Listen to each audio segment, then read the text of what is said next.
Titch has become a really good friend of mine. I've known him for 12 years, I think, Titch. We got to meet one another on a village in Durban.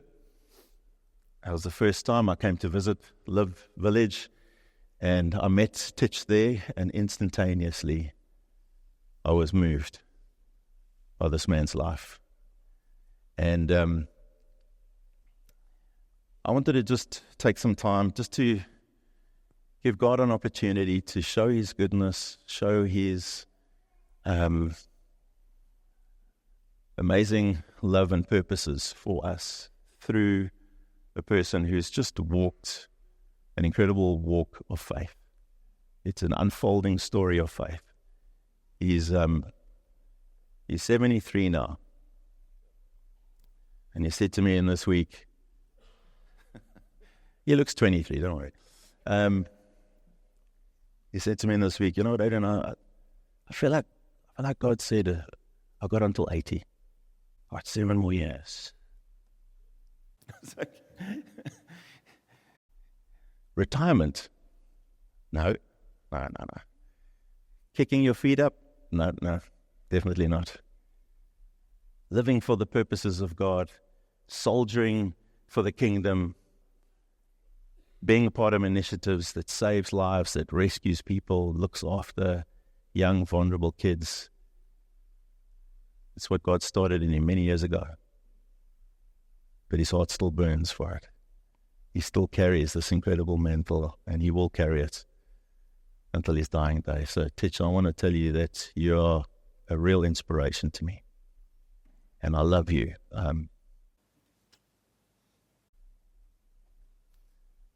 And I thank God for you. I really do.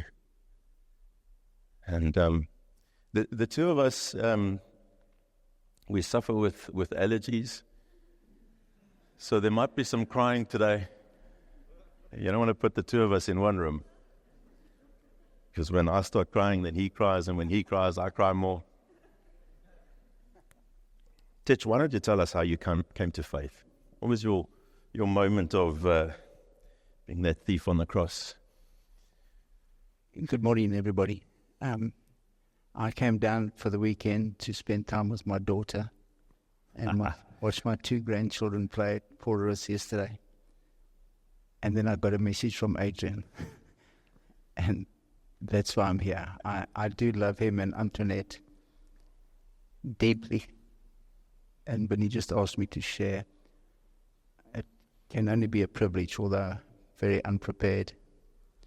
I said to Rory, I'm the only country member of 3CI in Pretoria, and I'm going to ask this couple this weekend if I can become a country member of Cedars in Stellenbosch as well, because it feels like home to me. And so, yeah, I've had a very unusual journey. And so I'm just going to try and keep it short, but I came to know Jesus without putting a foot into a church or opening a Bible. And I played a little bit of sport, cricket, and rugby. And I was blessed with a little bit of talent and played for South Africa cricket and Sharks rugby. But I got caught up in the things of the world. And I fell to the things of the world. Gambling and alcohol and women. At 35 years of age, I found myself in a home for alcoholics and drug addicts. My children had left, my wife had left, and I owed millions of rands. And the day before I went into that, somebody said, go and see Peter Pollock. Peter Pollock was a selector when I was playing. And I went to see Peter, and he looked at me and he said, Titch, there's only one thing that can help you, and his name is Jesus. And I said, well, if he can help, then I want to give my life to Jesus. And I prayed that day, cried my eyes out, and gave my life to Jesus. But he wasn't what I thought he was. And I thought he was a miracle-working God. And that he had sorted my problems out. solve my marriage problems, pay back my debt, and put me back on a pedestal. But he didn't. And I came out of that home for alcoholics, and my wife and kids had left. And I ran away from Durban because nobody wanted anything to do with me. Nobody would give me a job. And I'm grateful when I look back. I went back to Joburg where I grew up at school. But I experienced those demons that came back. And I was 100 times worse the following year in Johannesburg. I lived with the jockeys in Turpentine. I gambled and drank more. But Jesus started to speak to me. And that year he set me free from gambling. And then one day, I drove back to Durban to see my children. And I'm sure nobody here has had it, and maybe don't know what it means, but I had a babalas that morning. That night I had a party after playing against my ex-school. I was at King Edward's in Johannesburg, and I hadn't seen those guys for a long time, and we had a party. And I was driving back to Durban and wasn't feeling too well. And I said to the Lord, I said, surely this can't be your plan for my life. I said, I can't stop drinking. You need to take the taste of alcohol away from me. That was 37 years ago. I've never touched another drop of alcohol. He set me free, and that's when I knew that this Jesus was who he said he was. Yeah. And my life changed dramatically that day. Wonderful. So I came to know Jesus before I went to church or opened a Bible. And I'm so grateful for that. Not that it's wrong to do it the other way around, but I came to know him and he loved me as I was. And it was soon after that I met my wife. She had lost her husband. He was a professional golfer. He was murdered fishing on the beach. And we got married 33 years ago. And so that's how I came to know Wonderful. Jesus. So Titch and Joan have been on an amazing journey for the last 30 plus years. Titch, how did you hear God's call on your life? Because that's something that I think is unique to each of us. But I think it's helpful to know, like, how did you come to know that he had plans for you and things that he had in mind, that you would be the custodian of an amazing initiative like Live? How did that happen? And again, it was unplanned. I started to go to church. Joni was a churchgoer and she loved Jesus. And I started going to church, and we had a cell group and we did some alpha courses. And I'd now paid back that debt. It took me 8 years to pay back my debt. And but I'll be honest with you, Adrian, as a pastor, and I hope you're not upset with me, but I was doing my bit for Jesus. I remember Angus Buchan saying to a guy, elderly guy, he said, what do you do? I'm at this church and that church, and I help in the Sundays and that. I'm doing my bit for Jesus. And you know what Angus is like? He said, doing your bit for Jesus? He says, do you know Jesus got nailed to the cross very specially for you, suffered, was spat upon and nailed to a cross very specially for you. Maybe you must start thinking about doing your bit for Jesus. And I was doing my bit for Jesus, leading the cell group, and to be very honest with you, the things of the world were exciting and had a lot of fun, but I was really bored in the church. Going to church on Sundays, going to cell group on Tuesdays, going to church on Sunday, going to cell group on Tuesday. And then the church wants you to take you on a men's camp. And I hate men's camps because I want to take my wife with me. And I was driving back from my mission trip from Nelspruit. And I prayed in tongues for 2.5 hours, and I screamed at the Lord. Driving back in the car by myself. And I said, surely, but surely, there's got to be more to life than this. And it was like I had a head-on collision with Jesus. He said to me, for 6 hours I listened.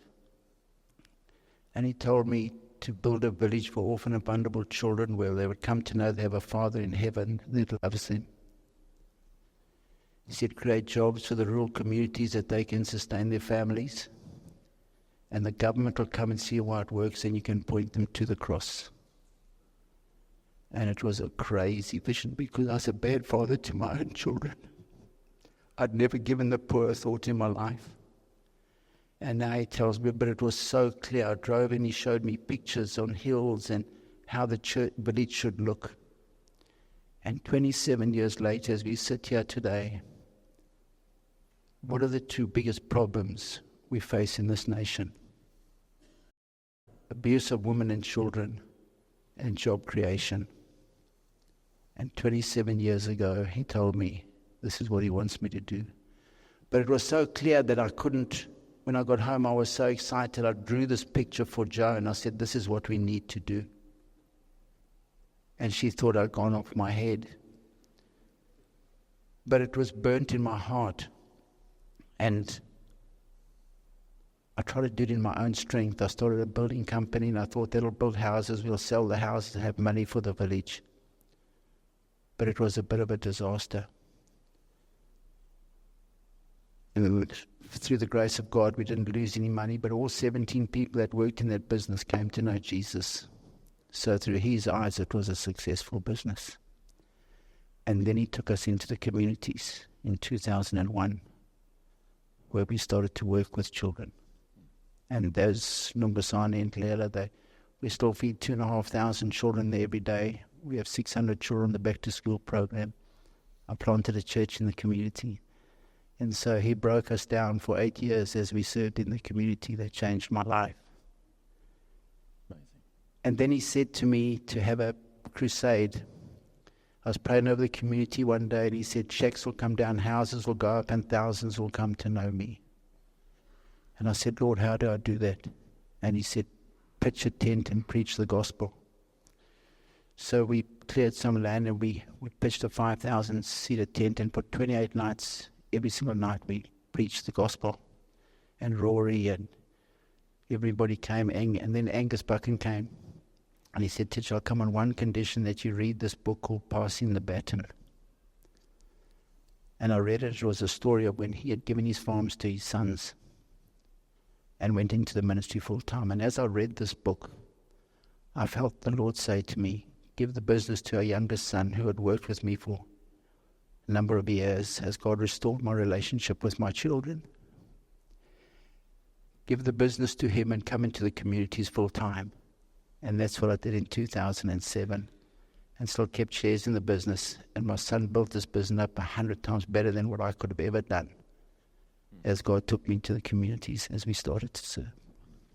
So that was the second yes to Jesus. I think everybody says yes to their salvation, but somewhere along the line and somewhere along your life, he's going to ask you, as Peter did, there will be another yes to Jesus. And that's when my life changed, as I laid down my life. Wonderful. To serve him.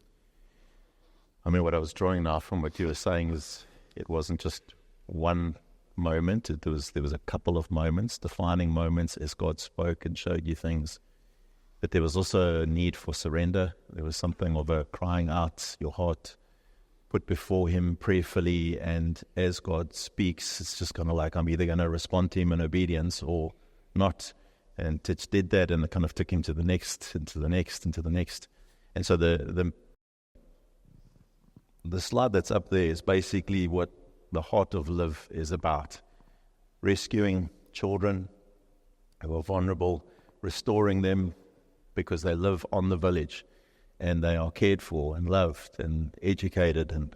And so raising them up to be leaders in this country and then releasing them. And seen some amazing testimonies of young lives that have been brought to Jesus and been transformed. So that happened in Durban. So Live Village Durban was the initial village, the flagship, and since then it's grown. And there are other villages that have opened up. In some cases, it's not like a copy of, it's aspects of. So there's like just an ECD school that's here in Cape Town in Fasantikral. it's just educating with potential for growth. But Titch, why don't you tell us just about the that expansion where Green, I think, is the village Durban, right? Yeah. So there's something of a national footprint that's now forming. How's God led you with some of those other initiatives and just kind of growing this incredible initiative across the country? Adrian, I don't know. I'm not in love with Liv. I'm in love with Jesus. Yeah. And I'll do anything you ask me to do. Yeah. And I look in the nation as Peter prayed today. We are at the crossroads of this nation. And it's a dark, dark place. And I think it's going to get darker. And I get excited because there's one thing, the light will shine brighter the darker it gets. And he only has one plan for this nation, and that his name is Jesus. And his only plan is the local church. So I believe that it's time for the local church right now. I think that God is waiting for the local church to stand up and be the church that he had always prayed we would be. And the widow, the orphan, the destitute, and the poor are the closest to his heart. And that's the job creation. Peter and those guys have done a lot more than I'll ever do in my life. But they've seen this picture. But God is waiting for the church to rise up now. Yeah. And I believe that it's time now. And I don't know how it happened. I really don't. I spend a lot of time in prayer. I love Jesus, and that time with him is just amazing. And people ask how you hear. Like you say, how do you hear? I don't know how you hear. But I know if my wife phones me on my phone and her number doesn't come up and she says, Titch, I know as she says, Titch, it's her voice. And I believe that's the only way we get to know Jesus, the more time we spend with him in the Word and in prayer, that you get to know his voice. And so it's just happened as many people want to be part of the Live family, and they come to us and ask, and then we do things as Adrian sits on the board now with Rory. And my biggest heart is that Live stays in the Spirit. There's so many things that are birthed in the Spirit and end up in the flesh. And that's our heart. So people have just led. And so we've opened in Pretoria. We've opened here in the Cape. I have 12 houses. We have a house in Paarl with 6 children. We've got whole houses in the Eastern Cape, in Johannesburg, in the different communities as in Durban. And we'll just continue to do it as God wants us to, Adrian. And I think at the moment we focus on the businesses. We're employing 3,000 people in the businesses that we have shares in now. And they seem to be growing. And now the children are leaving school and coming into the businesses like they're coming back into the family business. And we need to try and make as much money as we can because the government are collapsing, child welfare are collapsing. I believe that God is wanting the church to step up into that gap. Yeah. And so I think we need to get ready to take over. The child welfares are reliant on government funding, and that's not coming through anymore. And so I get so excited about the church becoming the answer to the orphan, the widow, the destitute, and the poor in the nation. Yeah. Wonderful. So you've spoken about prayer. As we worked through the first chapter of Nehemiah, there was some amazing postures that we saw Nehemiah put on display and how he prayed. 2 of them was looking up and looking out. Looking up to God and realizing that he is the one who initiates, he's the one that leads us, directs us, and it's his will, it's his plan. And then outward is like, who needs the help? I'm not going to be praying for my own life. You can pray for your own life, but that's small. Praying for others, that's one thing that I really feel has been part of the inspiration of your life, is that you've been very dependent on God in prayer. Nehemiah spent twice as much time in prayer as what he did building the wall. Talk to us about your dependency on God in a place of prayer and how looking up to him allowed you to start looking outward and pray for those vulnerable kids that you have on your heart. Yeah, Adrian, I think prayer's become my life. I said to people, every single prayer that I prayed, God has answered. And I spoke at a prayer conference not so long ago, and the guy in the front row organized, he looked at me like I'd gone mad. But I truly tell you that every single prayer that I've ever prayed, God has answered. but most of the time, it's no. And I've got to thank him for the no's, because his plans are better than our plans. Yeah. And I learned that with the village. He said, build a village. I didn't have a clue where to start with. He said, buy this farm for X amount of money. I bought the farm. And all the money I had, I bought the farm. And then we had a broken down farm with nothing. And I had no money. I used to go there every Sunday and pray. We had grass this high, and mambas a little bit higher than the grass. That was all we had, in a broken down chicken shed. And I prayed and prayed, because he promised me that he'd bring the expertise and the money. And I said, Lord, but I've got this broken down chicken farm with no money.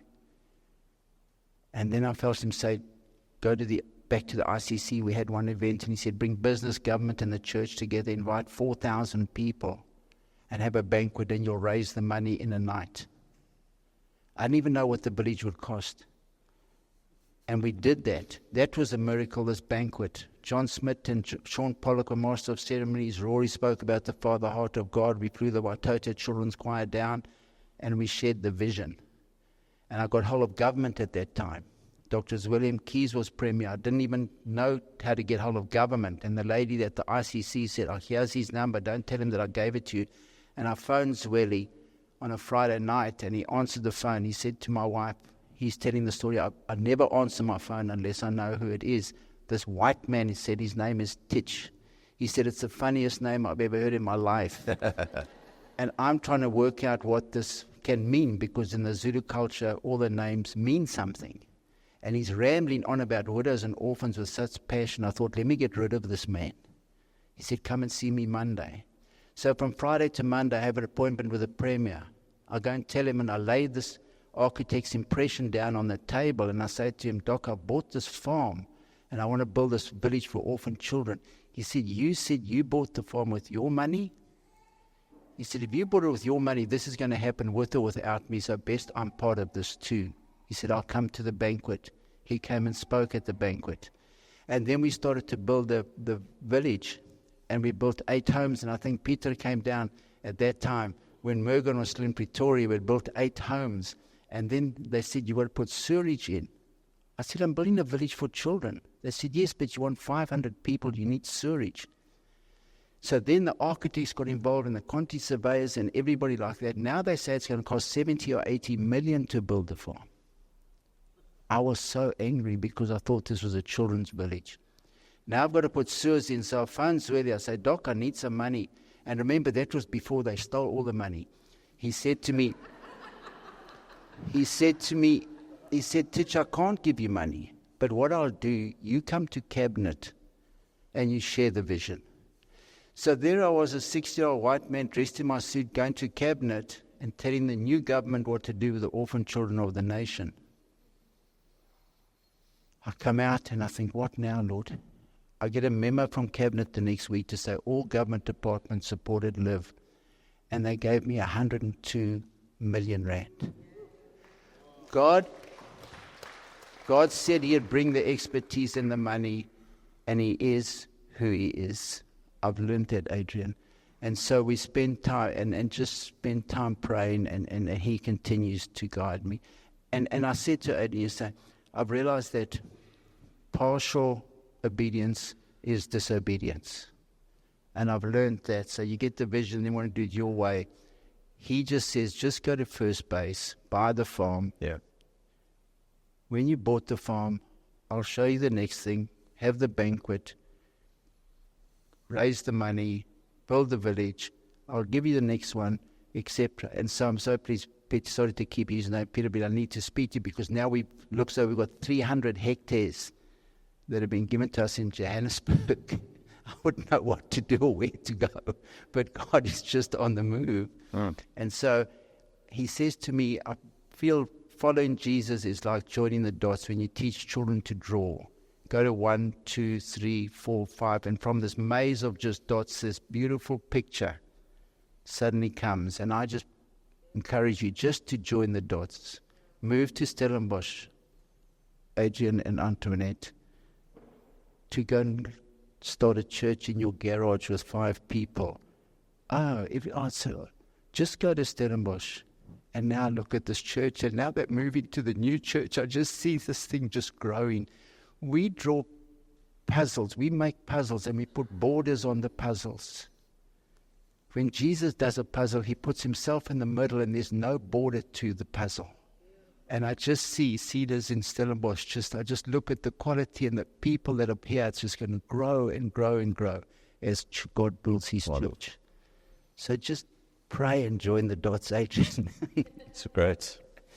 So you raised 100 million through that banquet, plus 100 million plus. What did it cost to have the banquet? The banquet, I've got an incredible wife. When I just answer the question, Tish. 1.9 million. 1.9 million. How did that get financed? Adrian. I'm just asking because he's not going to tell us out of his own. You have to pay before you book at the ICC, and we hadn't got anybody to come because the event coordinator said you'll never get 4,000 people on a midweek to listen to people speak about widows and orphans. But it was so clear God showed us to have the banquet. So I asked my wife if we could take a bond on the house. So we bonded the house and paid the ICC for the banquet. And then we got more than 4,000 people. And that's what I've just learned. Total obedience is what God wants, even when it doesn't make sense. Wonderful. I've realized that the Holy Spirit and common sense don't fit in the same box. And there's nothing wrong with being logical, but if you want to step out and see the supernatural, you need to step out of the boat. Yeah. And he will start. Just be sure that it's what he tells you to do and not what you want to do. And many times I've done what I want to do and counted the cost. That's why to spend time in prayer, get to know his voice, and then just go to one dot and then to the next dot. I think one of the key things that I've seen in Titch's life is that he's got skin in the game.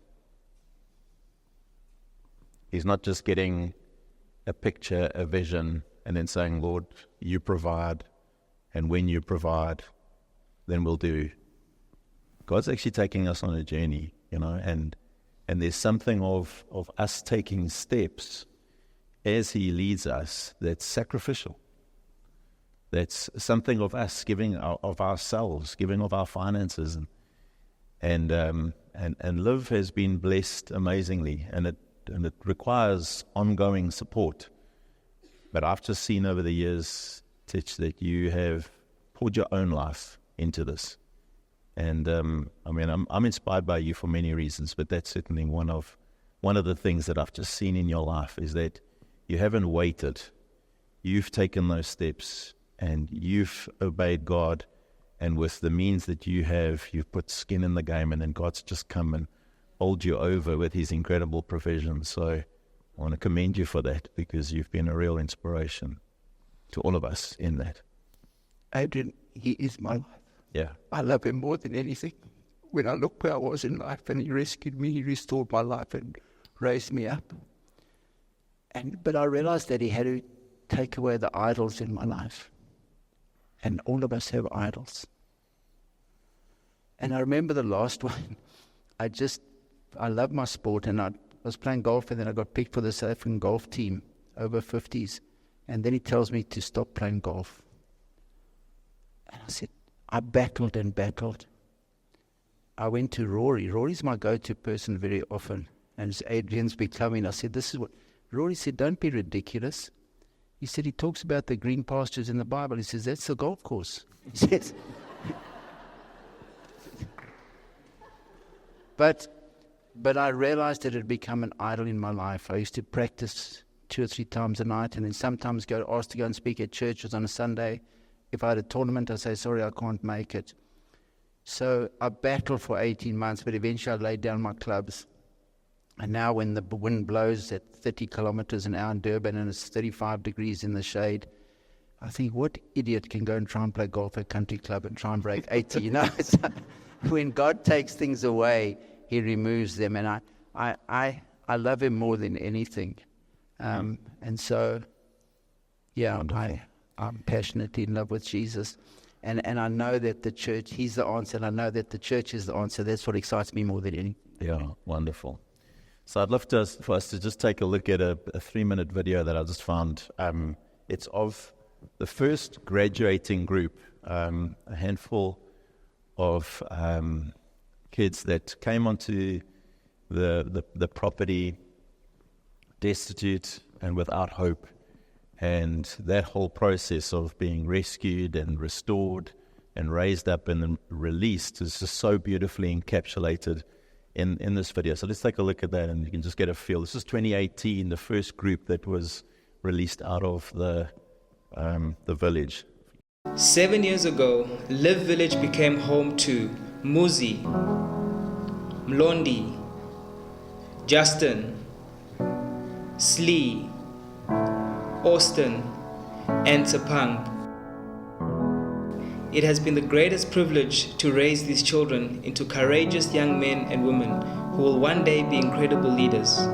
On their journey, they have experienced the most important thing, the love of their Heavenly Father. We believe they are ready for their bright futures ahead of them. We are proud to release our first group of grade 12 students as stars.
I am a mountain, I am a tall tree, oh, I am a swift wind, sweeping the country.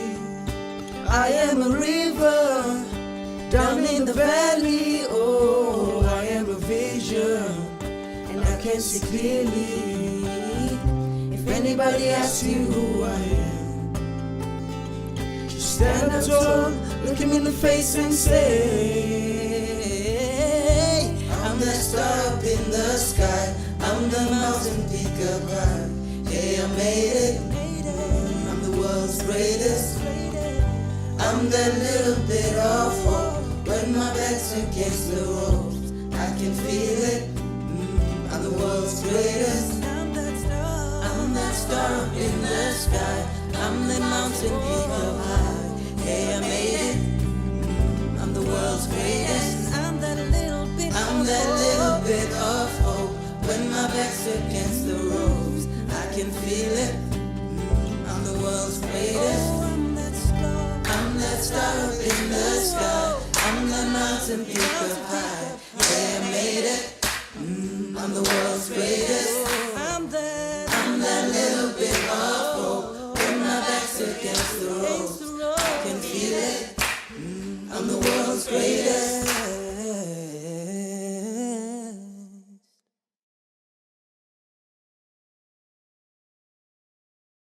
I just want to end up just sharing those group of young guys now. It's just amazing to see where they are.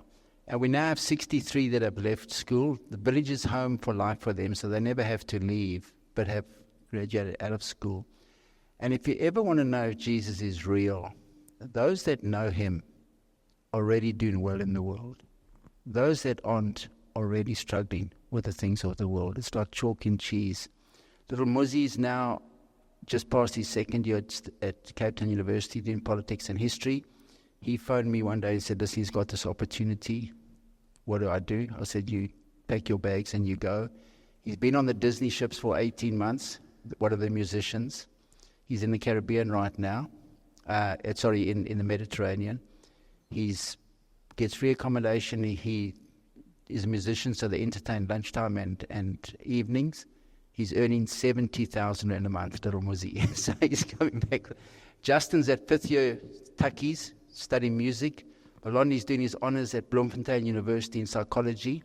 And Austin has graduated at Nelson Mandela and now runs the warehouses. We've now got warehouses as we start to build the retail stores. So it's just exciting now as these leave thing and then come back into the family businesses and that. So I get really excited about what can happen.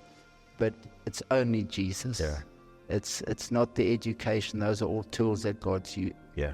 But it's when they come to know Him. It's just amazing to see what happens in those broken lives.